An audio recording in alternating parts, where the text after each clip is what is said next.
โอ้วันแห่งความสุขหัวข้อในมื้อนี้แมนคำพยานที่มีประสิทธิภาพคำพยานที่มีประสิทธิภาพในกิจการบทที่1ข้อ8ทรงกล่าวว่าแต่เจ้าทั้งหลายจะได้รับพระราชทานฤทธิเดชเมื่อพระวิญญาณบริสุทธิ์เจ้าจะเสด็จมาถึงพวกเจ้าและพวกเจ้าจะเป็นพยานให้แก่เฮาในนครเยรูซาเล็มตลอดทั่วแคว้นยูดาห์กับแคว้นซามาเรียและจนถึงที่สุดปลายแผ่นดินโลกคำพยานที่ดีเป็นแบบใดจากกิจการบทที่25ถึง26มีบุคคลอยู่3ประเภทที่เบิ่งคำพยานแตกต่างกันโปโลเบิ่งว่าคำพยานเป็นฤทธิเดชจากกิจการบทที่26ข้อ4ถึง16การเป็นพยานเป็นหัวใจของโปโลเพิ่นได้กล่าวว่าแต่ข้าพระเจ้าถือว่าชีวิตของข้าพระเจ้าบ่มีค่าแก่ข้าพระเจ้าเองอย่างใดหมดเพื่อข้าพระเจ้าจะเฮ็ดหน้าที่ของข้าพระเจ้าและจะได้ปฏิบัติงานที่ได้รับมอบหมายจากองค์พระเยซูเจ้าให้สำเร็จ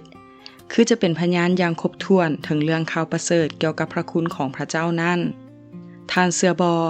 ว่าคำพยานชีวิตของท่านมีอิทธิพลเปลี่ยนแปลงชีวิตของตนเองและคนอื่นได้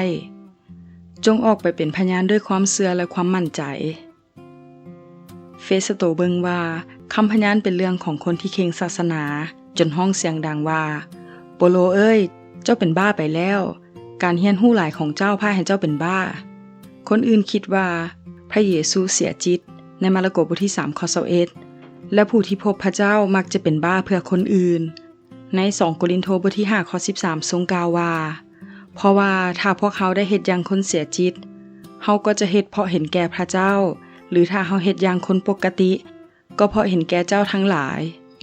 ผู้ที่เชื่อจะบ่แม่นคนเข่งศาสนาแต่เป็นบุตรของพระเจ้ากษัตริย์อคริปาเบิงว่า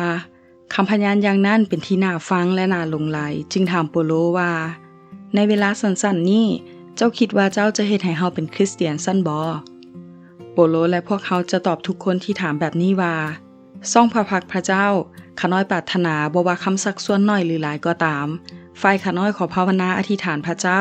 บ่แม่นเพื่อพระองค์เท่านั้นแต่เพื่อทุกๆคนที่ฟังข้าน้อยกล่าวอยู่ในวันนี้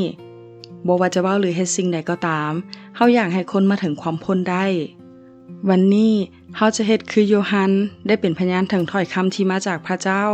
และฝ่ายคำพยานของพระเยซูคริสต์เจ้าเพิ่นเป็นพยานให้เหตุการณ์ทั้งสิ้นที่เพิ่นได้เห็นเฮาจะเป็นพยานต่อไป